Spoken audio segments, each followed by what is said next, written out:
every... Not every set, but her tag she's been rocking this time is just woman. I'm not sure why. But game 1, Force Floor. Let's kick it off. This has been the starter. Honestly, today, but for Henry in specific. And Meechole, both of them really striking to this stage quite frequently. You like the added space and the shallow platforms on both sides. It makes it easy to represent a lot of plat boost movement. And representing burst movement is the name of the game for Rano in specific. And we saw representation of that dash attack very early. A nice fair spike to end us off. Not to mention, both of these characters can kind of struggle. Well, Rano not really with that sweet spot up strong, but Sylve can kind of struggle to kill vertically. So having that small ceiling can really help. Oh, but unfortunate first stock. Nice patient. That was another thing I wanted to talk about before the match started was Rano's edge guard on Sylve. With that tongue, he can cover a lot of Sylve's burrow options. Yeah, just staying at a pretty safe range around Sylve burrow. I honestly expected it there, it seems like. Yeah. Chomp on the grass. Oh, whoa, great tech from Meechole. He does manage to make it back on the stage, establishes center stage control, but quickly loses it. Forced into an awkward situation in an awkward bubble. Okay, good. Chilling here for a little bit. It's always so dangerous playing so close to the wall. That Dacus, yeah, committing to a platform movement. I brought it up for a reason. It is very powerful for both characters to have these shallow platforms, but a clutch anti-air from Meechole makes a 3 stocks to 1 lead, and no signs of losing it up until that forward air, deep forward air connected. Right back to it.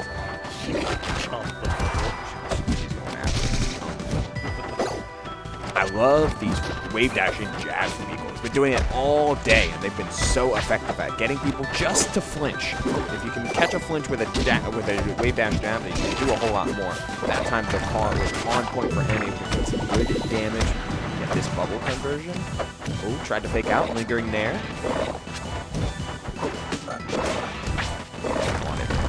The edge guard covered the burrow option with it. Beautiful parry bait with the down strong there. Can't get away with those. Nope. Yeah. No, Meechole still plays this game quite a bit, and in Rivals 2, he notably doesn't play Rana, he plays Loxodon. Yes. So he's still got that muscle memory down. Yeah, everything is in order. That happens a lot, I feel like, with switching from Rivals 1 to 2, because there was Denzel played Orcane. When he played Rivals 2, he plays Orcane in 2, but of course that's the Zetter in Rivals 1. Not here today, unfortunately. Huge Denzel.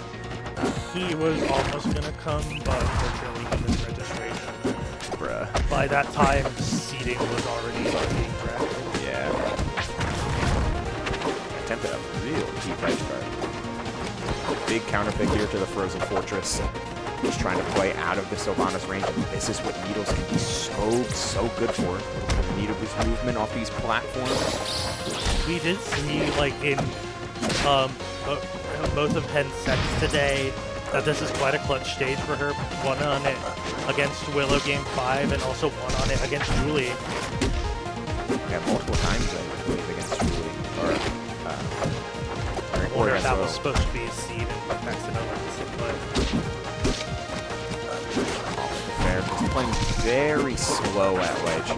He only wants to play around Sylvanas' range. Big parry, big forward strong. Not going to do it those blast zones on the Frozen Fortress. A little too huge. Nice reaction. Saw the bubble jump and covered it the entire space with that up air. Okay, just platform movement committing a little too soon, but no punish, and not wanting to get away from the game plan at this point, which has honestly been centering around like baiting out sharking on these various platforms and representing on platform movement. I do like, because this is Henry's counterpick, she's taking advantage of the greater space, but oh my goodness, 2 air spikes into the sweet spot of strong, what was a evenly paced game, and suddenly now skyrocketed in Meechole's favor off of a bubble conversion. Yeah, that percentage is still falling in there, trying for the up tilt, just waiting to see and break that zone. She has been doing it a lot with these dash attacks on the ground. You're not trying to trade, but any trade with a launcher like up tilt can be devastating. Big there, waiting out the parry. The adaptations are coming in clutch, waiting out the parry again as we're putting out jabs. We're waiting for Hen to come into early defensive options and shutting those down to the tune of 52% here. Oh. If she is able to knock out the second stock from Meechole, it's definitely doable. Charge down Trunk isn't going to quite do it. Needs to go for something with a little more faith knockback. And that fair into the up air is going to do it. Bit by bit, piece by piece, it's coming down. One fair, sour fair on the second one. Let's see how much she goes up here. Yeah, it's just a guarantee. With it, and double fair not going to do it, but this is a horrible position for Hen. But a completely change, swaps over. Choosing to play the full stage, missing the parry on the Howl. Huge, and the great tech to touch the sweet spot on the up strong. That center platform is low enough for it to reach, but she's taking great advantage of these top platforms very high. Like Aramata got Meechole in the edge guard, but loses his control.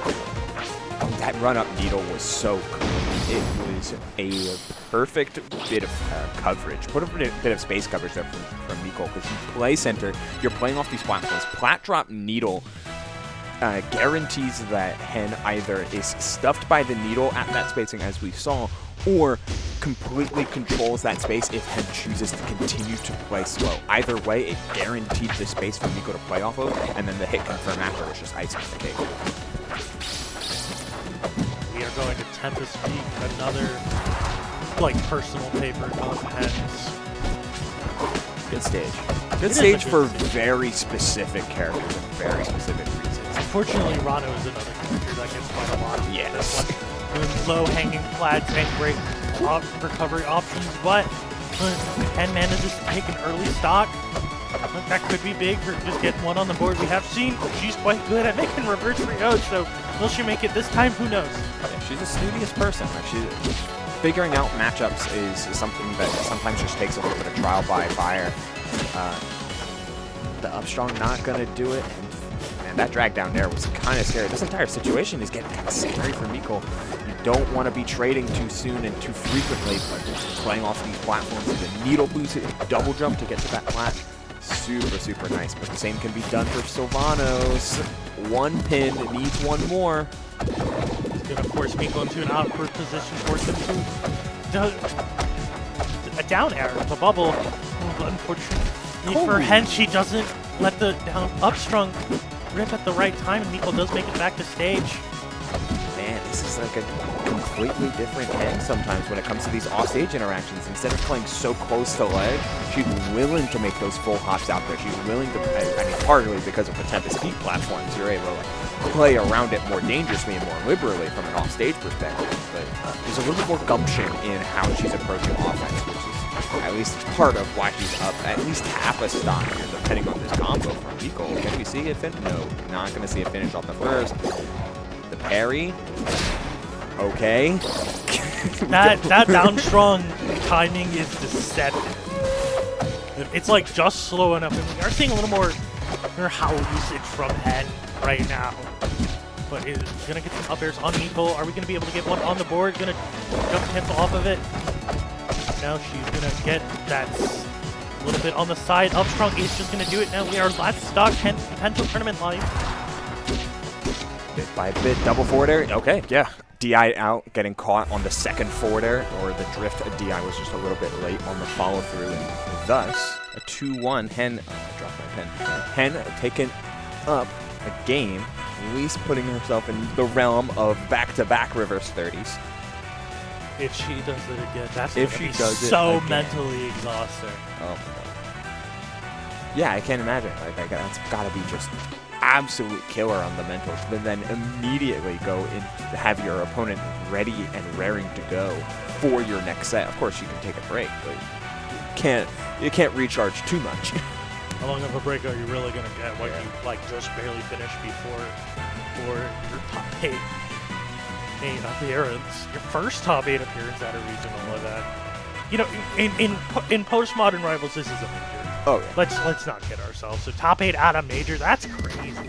The only still to do it, and other sills seated above her, Giga didn't make top 8, and either the Gritty. Yeah. Both of them making top 16 at least, so there's a fair bit of the dog hanging around, but only one in order to encroach the top 8 territory. Let's see how far she goes. Meechole not trying to drop another set and another game, going on to this blazing hideout for game number 4. And you can already see why. Sylvano's high recoveries are so easy to track on this stage. And of course, Rano is a plat drop merchant, so an accessible, consistent platform is everything. 2 FDs stacked on top of each other. So But also, I'm loving all of these little extensions we're seeing from Meechole. Like, you know, we've got the up airs, we've got the jabs, sometimes throwing a baby dash in there. It's so cool. Like, there, oh my right there. God! And he is in his He face right now. That's the beauty of it, just like a little bit of information and like kind of taking advantage of the fact that Hen is very willing to show off her defensive options more often than not. We've been seeing rolls, parries, techs, and very, very quick trigger on playing defense, which to a mix-up oriented, like kind of swarming character like Rano, who can close space like it's nothing with this various platform movement, that is it's kind of a big deal, to say the least. Looking like a rough situation for Hannah. She's kind of being circled around the stage, but manages to secure the stock with the up air against the Howl to start the combo. Quick 18 on the board. Can we get more? Yes, we can. Slightly off on some of these second hits up there, which could surmount to much more. Again, only getting the first hit. Instead, we get a wave land forward strong. Final stock, survival stock here for Hen with a chance to try to even this up off of that parry. Get a couple loops going. Down tilt, into the mix-up. 100% nothing to sneeze at. Sylvanos has some solid kill potential. Going for them. Howl up tilt. Missing the wave ahead. Oh no. Movement just slightly off here, maybe. Dire, but she's still got those edge cancels down, but unfortunately, Meechole is going to drop down with that plat drop. No chomp. No jump either. And she's no dodge. Yeah, that'll do it. Sub 100. 3-1 Meechole's favor. Congratulations to both players.